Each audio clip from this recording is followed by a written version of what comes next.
ඕගොල්ලෝ මේ අදත් එකතු වෙලා ඉන්නේ chefstyle YouTube channel එකට සුබ දවසක් කියලා පිළිගන්නවා ඕගොල්ලෝ සියලු දෙනාම. අද මම ඔයගොල්ලොත් එක්ක කතා කරන්න යන්නේ FMB department එක ගැන පොඩ්ඩක් කතා කරන්න යනවා. FMB department එකේ තියෙන position මොනවද? ඒ position එකට ඕගොල්ලන්ට කරන්න තියෙන වැඩ රාජකාරි මොනවද? ඔයාලට interest එකක් තියෙනවා නම් FMB department එකට යන්න. ඔයා කොහොමද FMB department එකට සම්බන්ධ වෙන්න ඕනේ? ඒ වගේ කරුණු කාරණා තමයි මේ වීඩියෝ එක හරහා කතා කරන්න යන්නේ. ඒ නිසා ඕගොල්ලන්ට යම්කිසි ඉන්ට්‍රස්ට් එකක් තියෙනවා නම් FMB ඩිපාර්ට්මන්ට් එක ගැන ඕගොල්ලන්ට ගොඩක් වැදගත් වෙයි මේ වීඩියෝ එක. මේ වගේ වීඩියෝ මම ගොඩක් කරලා තියෙනවා chefstyle YouTube channel එක හරහා. ඔයා channel එකට අලුත් අරතු පාඩ බටන් එක ක්ලික් කරලා දැම්ම subscribe කරන්න. ඔයාගේ යාළුවොත් අනිවාර්යෙන් මේ වගේ වීඩියෝස් බලන්න කැමති තියලා බලන්න share කරන්න. අමතක නොකර මේ වීඩියෝට like එකක් දාලා මේ යන්න. මාර වීඩියෝ පටන් ගන්නම කිව්වා වගේ ඔයාලට යම්කිසි ඉන්ට්‍රස්ට් එකක් තියෙනවා නම් FMB ඩිපාර්ට්මන්ට් එක ගැන ඕගොල්ලන්ට ගොඩක් දේවල් ඉගෙන ගන්න පුළුවන් මේ FMB ඩිපාර්ට්මන්ට් එක ගැන මේ වීඩියෝ එක හරහා. අපි ප්‍රධාන වශයෙන් කතා කරමු ඔයා කොහොමද FMB ඩිපාර්ට්මන්ට් එකට ජොයින් වෙන්නේ කියලා. ඔයාට යම්කිසි ඉන්ට්‍රස්ට් එකක් තියෙනවා නම් FMB ඩිපාර්ට්මන්ට් එක ගැන ඕගොල්ලන්ට පුළුවන් ලංකාවේ හොඳ හොටෙල් ස්කූල් එකක් හොයාගෙන FMB කෝස් එක සම්පූර්ණ කරලා ඊට පස්සේ ට්‍රේනින් ගිහිල්ලා officially FMB department එකට ඔයගොල්ලන්ට සම්බන්ධ වෙන්න පුළුවන්. ඒක private වෙන්න පුළුවන්, government වෙන්න පුළුවන්. ඔයා craft course එකක් කරුවොත් ඔයගොල්ලන්ට මේ FMB department එකට ඇතුළත් වෙන්න පුළුවන්. ඔයා හිතන් ඉන්නවා නම් ඔයා degree එකක් කරලා FMB department එකට එන්න ඕන කියලා ඔයගොල්ලන්ට පුළුවන් degree එකක් කරලා FMB department එක තෝරගන්න. හොඳ job opportunities තියෙනවා, හොඳ රැකියා අවස්ථා තියෙනවා. ලංකාවේ හෝ වේවා, විදේශ රටක හෝ වේවා හොඳ පිළිගැනීමක් තියෙනවා. පෞද්ගලිකව ගත්තොත් chef ලට වැඩිය වැඩිපුර මුදලක් හොයන්න පුළුවන් මේ FMB ඩිපාර්ට්මන්ට් එක හරහා. මොකද ගෙස්ලත් එක තමයි කන්දනු කරන්නේ. ගෙස්ලා ටිප් දෙනවා, ඊපස්සේ සපත්තු දෙනවා, සෙරප්පු දෙනවා, ටී-ෂර්ට් දෙනවා. ඒ වගේ බෙනිෆිට් රාශියකුත් තියෙනවා. මන් දන්න යාළුවොත් ඉන්නවා මේ වෙද්දී යුරෝපියන් ගෙස්ලව බැඳලා ඒගොල්ලෝ රට ගිහිල්ලත් තියෙනවා මේ FMB පොසිෂන් එක පාවිච්චි කරලා. ඒ වගේ ඔපචුනිටිස් තියෙනවා. ඕගොල්ලන්ටත් FMB ඩිපාර්ට්මන්ට් එකට ගිහිල්ලා සුද්ධියක් හරි ලයින් කරන්න කැමති නම්, බඳින්න කැමති නම් පොඩ්ඩක් ලයින් කරන්න පුළුවන්. කිසිම ගැටලුවක් නැහැ. නමුත් නීති අනුකූලව තමයි මේ දේවල් කරන්න ඕනේ. මම ඒ කතාව කිව්වා කියලා උඹලා ලැහැත් එපා. සුද්ධියට ටෝක් කරන්න තොපි හිරේයි අන්තිමට. හරි අපි නැවත වතාවක් මගේ මේන් ටොපික් එකට එමු. සාමාන්‍යයෙන් FMB ඩිපාර්ට්මන්ට් එකේ පොසිෂන් 7ක් මම දකිනවා. පළවෙනි එක තමයි FMB මැනේජර්, ඊට පස්සේ රෙස්ටුරන්ට් මැනේජර්, ඊට පස්සේ සීනියර් කැප්ටන්, ඊට පස්සේ කැප්ටන්, ඊට පස්සේ සීනියර් ස්ටුවර්ඩ්, ඊට පස්සේ ස්ටුවර්ඩ්, ඊට පස්සේ අන්තිමේ තමයි හොස්ටර්ස්. ඒ 7 තමයි ප්‍රධාන වශයෙන් මම මේ FMB ඩිපාර්ට්මන්ට් එක ඇතුලේ පොසිෂන් විදිහට දකින්නේ. මගේ කටහඬ ඕගොල්ලන්ට වෙනස් විදිහට ඇහි. මොකද මේ දවස්වල සෙමේ දෙලීටි මට කතා කරන්න බෑ. උණ ගැන හිටියේ කොටිම කිව්වොත් බේත් තරම් තමයි මේ විදිහට හරි කතා කරන්නේ. ඔයගොල්ලන්ට වීඩියෝ කරන් එන්නේ. මොකද පවගේ සතියේ මම වීඩියෝ එකක් දැම්මේ නෑ. ඊට හේතුව තමයි අසෙරිම තත්ත්වින්දා ගොඩක් කට්ටියට මම මැසේජ් වලට රිප්ලයි කරුවෙත් නෑ. මොකද ෆෝන් එක ගත්තොත් ඔළුව කරගෙනවා. ෆෝන් එක දිහා බලන් ඉඳලා. අපි උඩින් නම් කතා කරමු පොසිෂන් එක සහ ඒ පොසිෂන් එකට කරන්න තියෙන වැඩ මොනවද කියලා. පළවෙනි පොසිෂන් එක තමයි food and beverage manager. ඒ කියන්නේ FMB manager තමයි පළවෙනිම පොසිෂන් එක. ඒ කියන්නේ ලොකුම පොසිෂන් එක තමයි මේ FMB manager. ඒගොල්ලන්ට කරන් තියෙන්නේ guest complaint handle කරන් තියෙනවා. food and beverage supply ගැන ඒගොල්ලෝ බලන්න තියෙනවා. ඊට පස්සේ ඩිපාර්ට්මන්ට් අතර කමියුනිකේෂන්, ඒ කියන්නේ ඩිපාර්ට්මන්ට් දෙකක් අතර මොකක් හරි මිස් අන්ඩර්ස්ටෑන්ඩින් එකක් ආවොත් FMB මැනේජර් තමයි මැදිහත් වෙලා ඒ ප්‍රශ්නේ නිරාකරණය කරන්නේ. උදාහරණයක් විදිහට ගත්තොත් FMB එකයි කිචන් එකයි හැමදේම වලි. සමහර වෙලාවට වැරදි ඕඩර් ගෙස්ලගෙන් අරන් එනවා. සමහර වෙලාවට චෙෆ්ලා අතින් වැරදි ඕඩර්ස් හදනවා. සමහර වෙලාවට චෙෆ්ලා හරි ඕඩර් එක හැදුවාම ඒ ආහාර වේල පිළිගන්නන ස්ටුවර්ඩ් වෙන ටේබල් වලට ගිහලා දෙනවා. ඒ වගේ ප්‍රශ්න ඇති වෙනවා.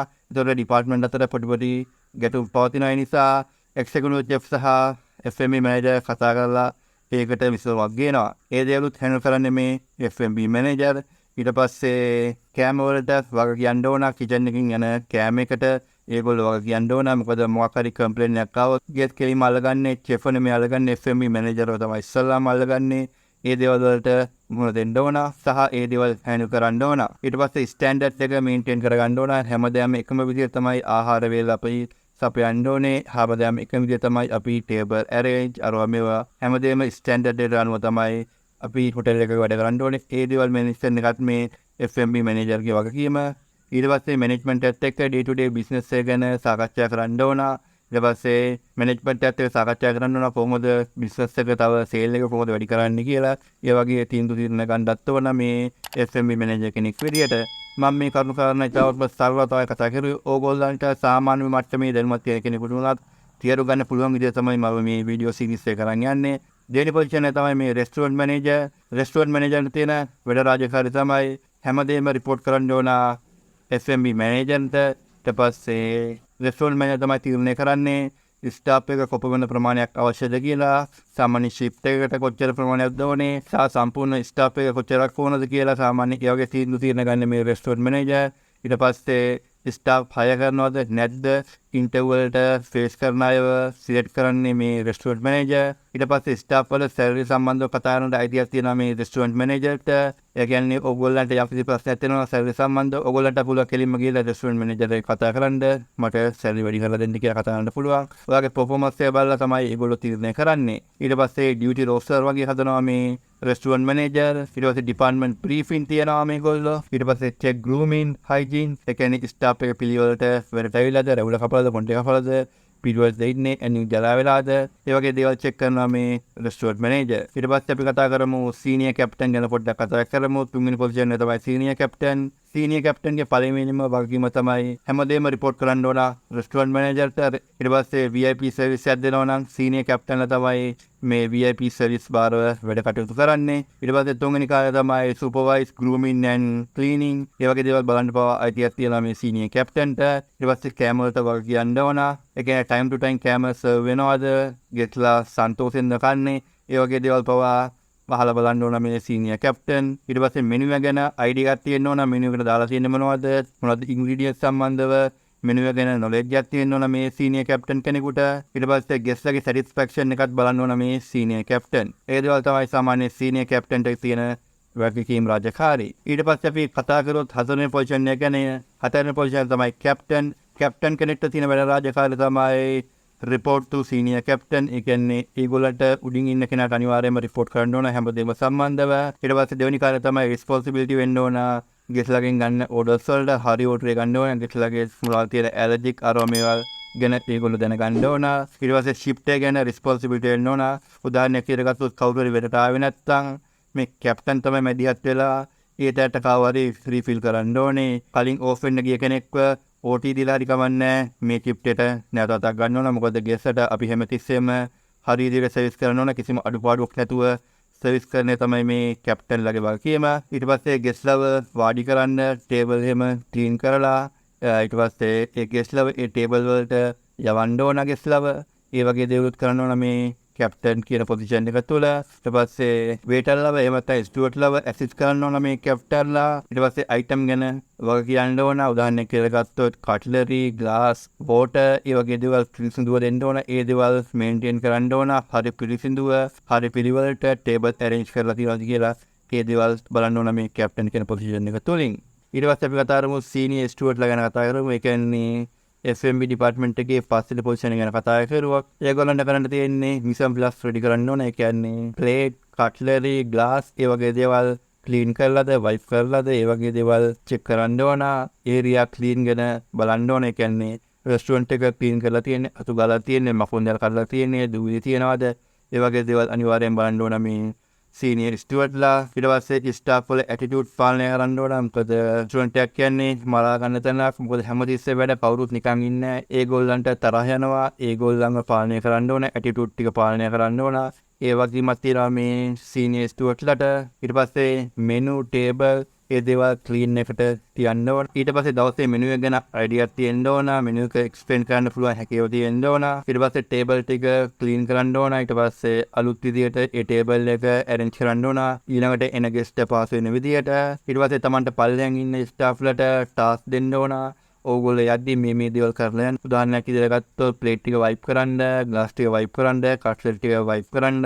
ඒ වගේ ටාස්ක් දෙන්න ඕන පල්ලෙහා ඉන්න කට්ටියට. ඊට පස්සේ සුපර්වයිස් කරන්න ඕන පල්ලෙහා ඉන්න කට්ටියට.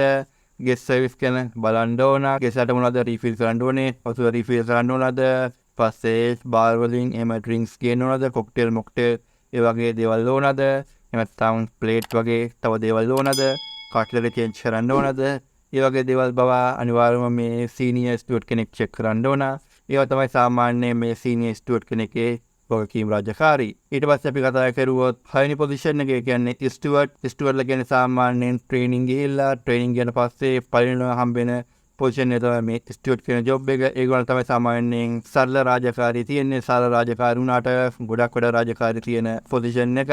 ගොඩක් වැඩ කරන්න තියෙනවා. නමුත් ඊටමත් සරලයි. මේගොල්ලන්ට ලොකු වගකීමක් දෙන්නේ නැහැ. මොකද ඔක්කොම වගකීම් රාජකාරී බාරව ඉන්නේ සීනියර් ස්ටියුවර්ට්ලා, කැප්ටන්ලා, ඒ වගේ කට්ටිය තමයි මේ සියලුම බරපතල රාජකාරී තියෙන්නේ. ස්ටියුවර්ට්ලාට තියෙන රාජකාරී තමයි ග්ලාස් වයිප් කරන්න, ප්ලේට් වයිප් කරන්න, කට්ලරි වයිප් කරන්න, ගෙස්ට්ලාගෙන් හරියට ඕඩර් ටික ගන්න, යම් කිසි දෙයක් ගැන අයිඩියා නැත්නම් සීනියර් ස්ටියුවර්ට්ලාගෙන් එහෙම නැත්නම් කැප්ටන්ලාගෙන් අහලා දේවල් දැනගන්න. ඊට පස්සේ මෙනු එකේ තියෙන දේවල් ටික දැනගන්න, මෙනු එක පැහැදිලි කරන්න පුළුවන් හැකියාව තියෙන්න ඕන ගෙස්ලාට. ඊට පස්සේ ටේබල් සර්විස්, රූම් සර්විස්, ඊට පස්සේ කට්ලරි වගේ දේවල් චේන්ජ් කරන්න, ඊට පස්සේ වෝටර් රීෆිල්, ජූස් රීෆිල්, ඒ වගේ රීෆිල් කරන්න ගොඩක් දේවල් තියෙනවා. ඒ වගේ දේවල් කරන්න ඕන මේ ස්ටියුවර්ට් කෙනෙක් විදියට.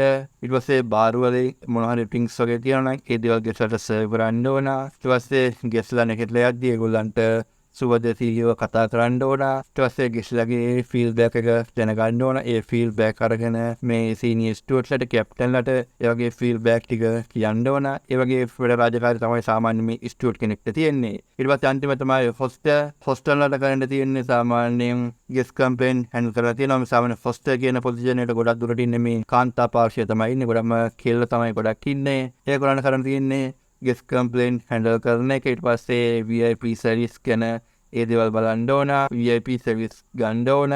ගෙස්ට්ලාගෙන් අලහකාට් ඕඩර්ස් ගන්න ඕන. ඒ කියන්නේ ඔයාගේ හොටෙල් එක, රෙස්ටුරන්ට් එක බුෆේ නම් සමහර ගෙස්ට්ලා ඉන්න අලහකාට් කන්න කැමති කට්ටිය අලහකාට් ඒගොල්ලන්ට ඔෆර් කරලා අමතර මුදලක් හොයන්න තමයි මේ හොස්ටර්ස්ලාට තියෙන්නේ. ඊට පස්සේ කෑම සර්විස් කරන්න, ඩිලිවර් කරන්න, ඊට පස්සේ සමහර වෙලාවට රූම් සර්විස් වගේ යන්න, ඊට පස්සේ හෙල්ප් කරන්න ඕන ක්ලීන් කරන කට්ටියට, ඊට පස්සේ කට්ලරියම වයිප් කරන්න, ඊට පස්සේ ටේබල් එකම ක්ලීන් කරන්න, කට්ලරි අලුත් කරන්න, රීෆිල් කරන්න, ඒ හැම දෙයක්ම සාමාන්‍යයෙන් උදව් කරන්න ඕන මේ හොස්ටර්ස්ලා, මේ වේටර්ලාට, ස්ටියුවර්ට්ලාට. ඒ දේවල් තමයි සාමාන්‍යයෙන් සරලව ඔයගොල්ලන්ට කියලා තියෙන්නේ. මම හිතලා ඔයගොල්ලන්ට ඉතාමත්ම සරලව තේරුම් ගන්න ඇති කියලා. මොකද මම ඉතාමත්ම සරලව තමයි කතා කරුවේ. ලොකු ඩීටේල් නැතුව කතා කරුවේ නෑ. ඉතාමත්ම සරලව හැමෝටම තේරෙන විදිහට තමයි කතා කරුවේ. අපි සමරියක් විදිහට ගත්තොත් F&B ඩිපාර්ට්මන්ට් එකේ සාමාන්‍ය පොසිෂන් 7ක් විතර තියෙනවා. පළවෙනිම පොසිෂන් එක තමයි F&B මැනේජර්, ඊට පස්සේ රෙස්ටුරන්ට් මැනේජර්, ඊට පස්සේ සීනියර් කැප්ටන්, සීනියර් ස්ටියුවර්ට්, ඊට පස්සේ ස්ටියුවර්ට් සහ හොස්ටර්. ඒ පොසිෂන් 4 තමයි සාමාන්‍යයෙන් F&B ඩිපාර්ට්මන්ට් එකේ තියෙන්නේ. ඊට අමතරව පොඩි පොසිෂන් තියෙනවා. ඒ දේවල් ගැන සාමාන්‍යයෙන් ක්ලිප්පට කතා කරලා තේරුම නැති ඉඳ තමයි මම මේ ප්‍රධාන 7 ගැන කතා කරුවේ. ඔයා හිතනවා මේ වගේ වීඩියෝස් හොඳයි කියලා පල්ලෙහා තියෙන කමෙන්ට් සෙක්ෂන් එකේ කමෙන්ට් එකක් දාන්න යන්න. ඕගොල්ලොත් හොස්පිටල් සෙට් එකේ හිටන් ඉන්නවා නම් ඕගොල්ලන්ට ගොඩක් වැදගත් වෙයි මේ chefstyle YouTube channel එක. ඒ නිසා ටිකටම රැඳිලා chefstyle YouTube channel එකත් එක්ක මේ වගේ අලුත් වීඩියෝ එකකින් හමු වෙනකම් මම ගිලෙන්නම්. මම චෙෆ් මිලාන්.